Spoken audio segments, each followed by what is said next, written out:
Welcome to the MJ Take on Sports Fan Entertainment, and finally we get the playoff game we all deserve, as I think we just saw the game of the year between the Green Bay Packers and the Dallas Cowboys here.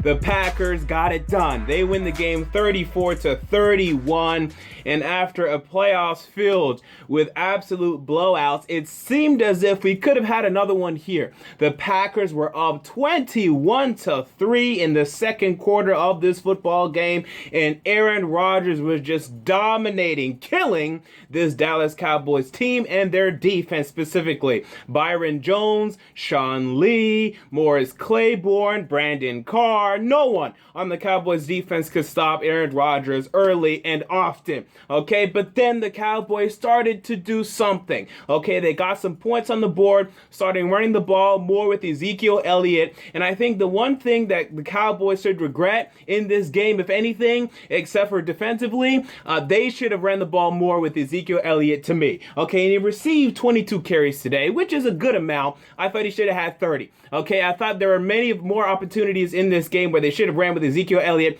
There was not one drive or at least one consecutive plays where they ran the ball with Ezekiel Elliott 3 times. And to me, that's ridiculous. Okay, you need to run the ball with Ezekiel Elliott 3, 4, even sometimes 5 times in a row because they just can't stop him. Even if on one play they stop him for a 2-yard gain, I'm telling you, the next play he's going to get 4, 5, 6, 7, 8 yards, okay, at least against this Packers front. They were weak against the run today, and he had success. But for me, they got away from the run a little bit too much. You know, when you look at their last drive in regulation, when they had the ball with, I want to say 48 seconds left, and it was 3rd and 3, I probably would have ran it there with Ezekiel Elliott. The Cowboys still had a timeout, and to me, he's definitely going to get it. I mean, they weren't stopping Ezekiel Elliott today. That just wasn't happening, but they didn't do it fine. So anyway, we had the Cowboys down 21-3 early. Okay, they came back and reduced the deficit to 21-13. And from that first half, you started seeing some people on Twitter saying, put in Tony Romo. We want to see Tony Romo. And those people are what I like to call morons, okay? Because obviously Dak Prescott, if you actually watched the game, if you actually had your brain on when watching the game, Dak Prescott was playing absolutely just fine. Okay, you had a drop by Terrence Williams. You had some other mistakes, a horrible penalty by Bryce Butler on an unsportsmanlike conduct call when he came into the huddle and then left for a substitution. You can't do that. And I saw some people complaining about that call. Look, just because you never heard of the call doesn't mean it doesn't exist. That is unsportsmanlike. That does not go with the conventions of gamemanship in the NFL, in football in general. You can't just bring players into the huddle and then substitute them out just like that. That is against the rules of convention of the NFL. I know a lot of people don't know that, but that is actually true. You may not see it called often, but it is unsportsmanlike, and it was called accordingly so. Okay, so anyway, horrible penalty by Bryce Butler. Horrible drop by Terrence Williams. Dak Prescott had to elevate his team. You saw him trying to get his team to play. Come on, guys, let's go. We're not having our heads in this game right now. Out of everyone in this football game, it's incredible because these two are rookies, but Dak Prescott and Ezekiel Elliott, they were the most calm. They were the most prepared. They were the most ready. And I said in my predictions video, I said, look, I don't worry about Ezekiel Elliott and Dak Prescott. They should at this point, they don't know what's going on. They're so ignorant. They're so young that they just don't know what's going on. So they're like, hey, let's just go play football. Okay, while the veterans like Sean Lee, like Byron Jones, they get a little too in their own heads, I would say, and they weren't ready to play today. Okay, they were just so neurotic, so tensed up, so ready that they made a little mistakes here and there. So it's funny how the ignorance, the blissful ignorance of an Ezekiel Elliott, of a Dak Prescott really came through for them in this game. And even though you look at Dak Prescott today, and he had the interception in the third quarter, was that one his fault? I would say no. Okay, because it is a throw where, well, first of all, I don't know why you're throwing a screen to press coverage or against press coverage. They decide to make that throw, and as a rookie quarterback, he's going to make that throw. Okay, if you're Scott Linehan, you call a bubble screen. There's no hot assignment that he can make out of it that he might not know of yet. I'm not sure about the situation there, but I would presume probably not. That's a bad play call. Okay, so if anything, perhaps he should have gotten out of that play, go to with a different play call. We went to a run play instead. Maybe found a hot route on the other side or something like that. Maybe do a quarterback draw there if you don't like the look or something like that. I think it was more of an issue with the design of the play, with the philosophy of the play than Dak Prescott. Okay, so outside of that, though, he played great today.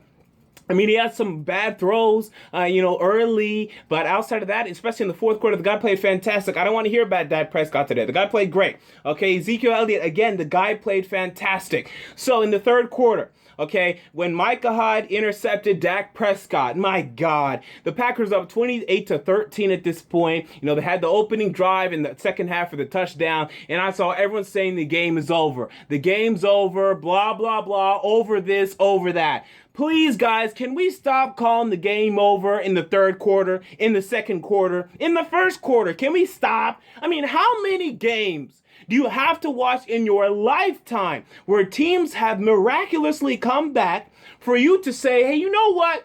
I remember in the past there's been some games that have gone like this. The other team has come back before. Maybe let me just keep my mouth shut. But no, for some reason, everyone likes to proclaim and say that the game's over, declare it over. Haha, I was the first one to say that the game was over. Yay, me.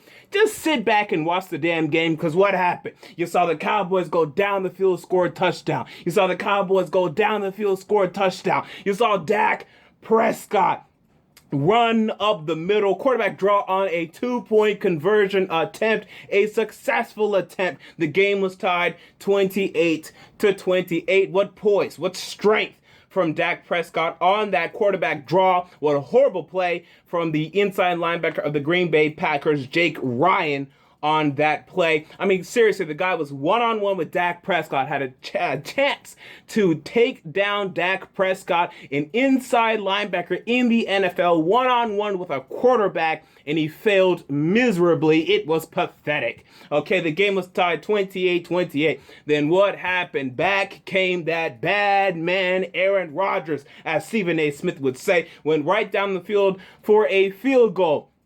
And then what happened? Dak Prescott gets the ball, went right down the field for what? A field goal. Then Aaron Rodgers, one more chance, only like 40 seconds on the damn clock, 35 seconds to be exact. Goes right down the field for a damn field goal to win it. Okay, and what an incredible throw by Aaron Rodgers, throwing the ball, running to his left, and just finding Jared Cook on what is probably going to go down as one of the greatest throws in NFL history.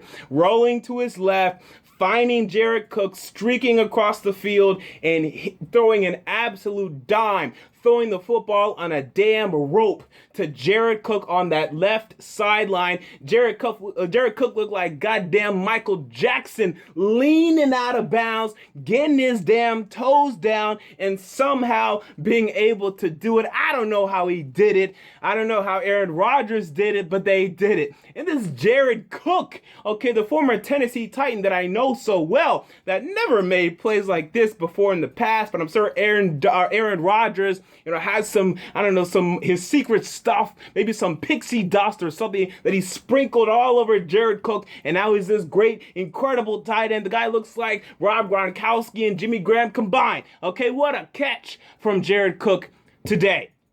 And the Packers win this game. Mason Crosby, 2 incredible field goals, one from 56 yards, the other to win the game from 51 yards. And it was an incredible game from him. I mean, 2 huge field goals there, over 50 yards. I did not think he was going to make that 56-yard. I mean, I was shocked when he made that one. The 51-yarder to win the game, I knew he was going to make that. I mean, especially after they iced him the first time. Then you saw how easy it was for him to get it. Plenty of length, plenty of accuracy. I knew he was going to make it, and he did. The Packers win this game. What a game from Dez Bryant. Okay, Dez Bryant is a guy that I've been a little critical of this season. I don't think this has been a great season from Dez Bryant, and this is why, actually, because this is a Dez Bryant I wish we've seen all season. Okay, where has this Dez Bryant been? A guy that's so focused, so good, catching everything that touches his hands, making plays after the catch, getting yards after the catch. An incredible game from Dez Bryant. Some other wide receivers for the Cowboys, not so great. Okay, Bryce Butler had the terrible penalty, had the miss and dropped touchdown. Terrence Williams had the huge drop as well. Cole Beasley played well. Jason Witten is so old and so slow, but he's still always open and he's always catching stuff. I don't know how. He never gets any yards after the catch because he's so slow, but he continues to do his thing. But this Cowboys defense, man, they just did not play well. Sean Lee was very good against screens, against the run game, but in coverage, man, the guy was just terrible in coverage today. Let up a number of plays. Byron Jones, same thing. Morris Claiborne came back today, and I actually think he played all right. Brandon Carr, not so much. Orlando Scandrick, not so much. DeMarcus Lawrence had a huge play. He had a huge tackle for loss, but outside of that, didn't make much of an impact. You didn't see too many of these Cowboys defenders making a big play to win this game, and that's what hurt them. When we look at the Green Bay Packers, what a game from Aaron Rodgers. I mean, the guy's just absolutely incredible. The guy's sensational. 2 touchdowns today, 356 yards. He is the driving force for this Packers team, for this Packers offense. He continues to be absolutely sensational, incredible. Their run game, Ty Montgomery still doing his thing in the run game. This is what concerns me when it comes to this Packers team, okay? Because, yes, Aaron Rodgers can carry them very far, and we're seeing that now. But I think you have to have some sort of a run game to win the whole thing. And I guess they do have some sort of a run game, but I'd prefer a better one. Okay, because the Falcons certainly have a better one. Okay, the Patriots certainly have a better one. And their quarterback play might be just as good. So I still see some problems when it comes to the Packers moving forward. Great game from Jared Cook. Defensively, Gunter, Randall and Kentrell Bryce, their secondary cornerbacks, did not play great. Okay, and that's what we expect from them, and that's what concerns me moving forward. Jake Ryan, again, had a huge chance to get Dak Prescott down and failed miserably. And again, Clay Matthews. I mean, I talked about this in my predictions and picks video. I don't know why some people out there disagreed with me here. Dude, the guy's not good anymore, period. I mean, first of all, did he do anything today? No. And when he had a chance and an opportunity to do something, he let Ezekiel Elliott do a damn B button spin move out of there. He didn't even get close to tackling Ezekiel Elliott. Clay Matthews is just not good. Okay, the guy is just not good anymore at all. Period. Stop talking about Clay Matthews, or if you're going to talk about him, talk about how he's doing nothing. Because the guy is doing nothing. Where is Clay Matthews? Does anyone know where he is? Jesus, where is Clay Matthews? So there you go. Now, when we look at things moving forward, let's start with the loser. Okay, the Dallas Cowboys, who had a great season, guys. I don't care that they lost in the divisional round. This was a great season for the Dallas Cowboys. No one expected them to come this far. No one expected them to be 13-3, the second best team in the NFL this season. With the 2 rookies, a rookie quarterback, a rookie running back, they still came this far. This is a great season for the Dallas Cowboys. Now, moving forward, you have to like this team. Okay, they're going to get Jalen Smith, their second-round linebacker that they took out of Notre Dame, who could have been a top 5 pick if it wasn't for his injury in the bowl game. They're going to get him back, and everyone's already thinking, okay, they're going to get back. They're going to be a dynasty. They're going to be great. It's going to be great. I would exercise caution, okay, people, because when we look back at that 49er team, 2011 San Francisco 49ers, they lost very similar to this. Okay, they had a surprising season, young team, they were great. And they were great for 2 more years after that. I mean, they went to the Super Bowl the year after that, and then went to the NFC Championship game after that. But don't just think that this Cowboys team, okay, 10, 15 years are going to be a dynasty, they're going to be around forever. Things aren't that easy in the NFL. Think about the Panthers last season. They were 15-1. They were incredible. Out of the playoffs. Cam Newton, shell of himself. Exercise caution when just believing that the Dallas Cowboys are here to stay and whatnot. Again, heading into next year, I probably have them as a playoff team. But I'm not saying that's confirmed. I'm not saying that etched in stone that is definitely going to happen, that just go ahead and get over it. The Cowboys will be around for the next 5-10 years. Let's see what happens. Now, as it pertains to the Green Bay Packers. Okay, so I was wrong about this game. The Cowboys winning pretty easily. I said by 7 points at least. Okay, they obviously lost. I was wrong there. All right, so obviously there's something incredible going on with Aaron Rodgers right now in this football team, and that is something that cannot be ignored. However, I still have some concerns, man. When I look at this Falcons matchup in the NFC Championship game, the Falcons have a better team. Okay, they do. They're getting equal quarterback production. Maybe Rodgers is a little better. Okay, fine. But it's almost equal quarterback production. Running back production, Atlanta Falcons. Wide receiver production is close. All right, let's just call that a push. You look at their offensive lines, I say the Packers right now. Defensively, it's the Falcons. They dominated the Seahawks last week. They've won the last 5 games, and it's going to be in the Georgia Dome. Now, perhaps Aaron Rodgers does it again. I'm going to consider who I'm going to pick for this game. I still don't know. Perhaps I'll just jump on the bandwagon, just believe Aaron Rodgers is enough and whatnot. But my questions are, really, on this Packers defense, dude, who is going to stop Julio Jones? Who is going to stop Devontae Freeman? Who is going to stop Tevin Coleman? Who is going to stop Matt Ryan? They could put up 40. And Aaron Rodgers will definitely put up over 30. It's going to be a shootout next week. You better take the over. But, man, it's going to be tough. I mean, who is going to stop this foul? They put up 36 on the Seahawks defense, dog. What are they going to do on this Packers defense? That concerns the hell out of me if I'm going to pick the Packers to win next week. Aaron Rodgers is a lot, but is he enough?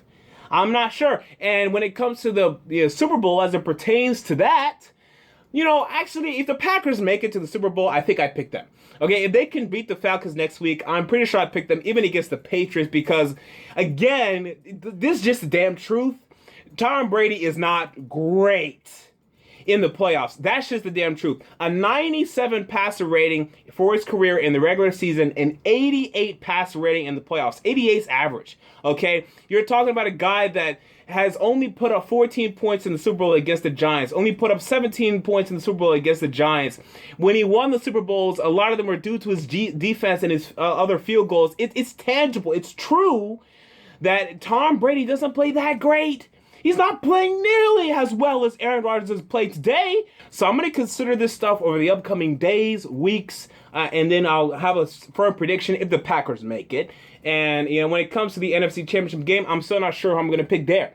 So we'll see how things develop. But what a game today, okay, between the Dallas Cowboys and the Green Bay Packers. A fantastic game. Packers win 34-31, and game of the year indeed. So there you go. Those are your thoughts. Those are my thoughts on the Green Bay Packers versus the Dallas Cowboys NFC Divisional matchup in the 2017 NFL playoffs. What are your thoughts? Comment down below. I want to know. If you enjoyed the video, make sure to like, comment, and most importantly, to subscribe.